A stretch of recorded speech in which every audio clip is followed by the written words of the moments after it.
दरम्यान सगळ्याच राज्यांमध्ये 50-50% जागा वाढणार होत्या। विरोधकांनी आपला महिला विरोधी चेहरा आरशामध्ये बघावा अशी घणाघाती टीका मुख्यमंत्र्यांनी केली आहे।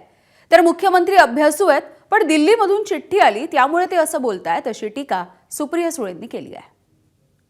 यापूर्वीही 2008 साली जेव्हा आपण लागू केलं, 2009 साली 2001च्या सेन्ससने लागू केलं आहे त्याच्यामुळे मला असं वाटतं की त्यांना समस्त सगळं आहे, त्यांना माहिती सगळं आहे, तोंड दाखवायला जागा नाही आहे, स्वतःच्या तोंडाला काळं फासून घेतलं आहे आणि आता आम्हाला ते बोलतायत।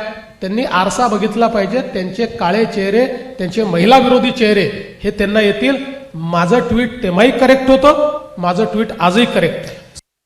जी माननीय मुख्यमंत्र्यांकडून अटॅकची अपेक्षा थोडीशी वेगळी होती, कारण महिला विरोधी आम्ही आहोत किंवा ते दिल्लीवरनं ब्रीफिंग जे सगळ्यांनाच NDA मध्ये दिलेलं आहे त्याच्यात जी नोट असते, कारण का ते एक दिल्लीचं आहे की ते स्वतःचे पक्षाचे लोक आणि मित्र पक्षांना एक टाईट नोट पाठवतात। सगळ्यांची भाषणं त्याच फॉर्मॅटमध्ये आले, एका सुरात, एका स्वरात, एका शब्दात ते सगळे बोलतात।